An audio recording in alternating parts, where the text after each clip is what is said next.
ወጀል ምን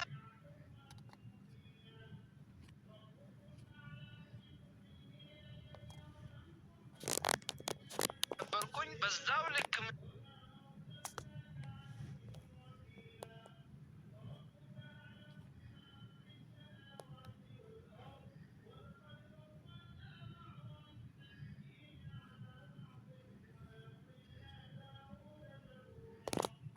ተውሂድ ከዚህ በፊት የሰራሽውን ስራ መጥፎ ስራ ለማበስ ምክንያት ነው። ስለዚህ እህቶቼ ባረከላሁ ፊኩም እናንተ ብሎ ማለት የነገ ያኒ ኡማ ተረካቢ ከስራችሁ ብዙ ልጆች የሚወጡ ከስራችሁ ብዙ ያኒ አገር የሚመሩ አካባቢ የሚመሩ ለቤተሰብ ኃላፊነትና የሚታጩና ያኒ ለትልቅ ደረጃ የሚደርሱት የሚወጡት ከእናንተ ነው። ለዛ ነው እናት የልጆቿ መድረሳ ናት የምትባለው። እኛ የሚባል ተረት አለ እኛ ጋር ጦሩ የሰረቀ ይወርድ ይሰርቃል ይላል በስልጥኛ ማለት ነው። እናቷ አዝላውስ የሰረቀች ከሆነ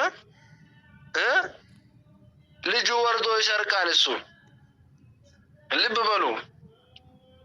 ለምን እናት መድረሳ ናት፣ ብታስተምረው እሷ ናት። ልጅሽን በአግባቡ ተውሂድ አስተምሪው።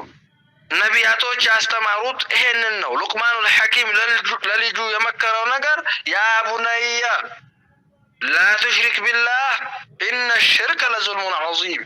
አንተ ልጅ ሆይ አቆላምጦ ጠርቶ ልብ በሉ፣ አቆላምጦ ጠርቶ አንተ ልጅ ሆይ ያ ቡነያ ላ ቱሽሪክ ቢላህ በአላህ አታጋራ።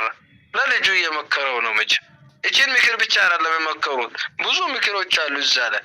ያ ቡነያ አንተ ልጅ ሆይ ላ ቱሽሪክ ቢላህ በአላህ አታጋራ። አታጋራን ብቻ አይደለም ምክንያቱንም ነገሩ እዛው ኢነ ሽርከ ለዙልሙን ዐዚም። የበደል ብሎ ማለት ሽርክ ነው።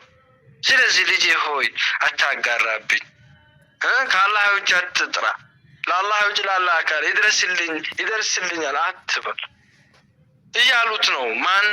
ሉቅማን አልሐኪም። ሉቅማን አልሐኪም በመባል የሚታወቁት የእሳቸውን ታሪክ አላሁ ሱብሓነሁ ወተዓላ ያኒ መቼም ሱረቱ ሉቅማን ብሎ በእሳቸው ስም አንድ ሱራ አንድ ምዕራፍ ጠርተዋል። እሳቸው ላይ ልጃቸውን በደንብ አድርጎ ነቢያቶቹን በዛው ልክ ያ በኒያ እናንተ ልጆች ሆይ ማንን ነው የምታመልኩት እኔ ከሞትኩኝ በኋላ ብሎ በዚህ ልክ የጠየቁበት አጋጣሚ አለ። ናዕቡዱ ኢላሀከ ወኢላሀ አባኢከ ያኒ እና የምናመልከው ያንተን ጌታ የአባቶችን የኢብራሂም የእስማኤልን ጌታ ነው የምናመልከው። በዚህ ልክ ነው ወሱ የሚያስተር። ይሄንን አላህ በቁርአን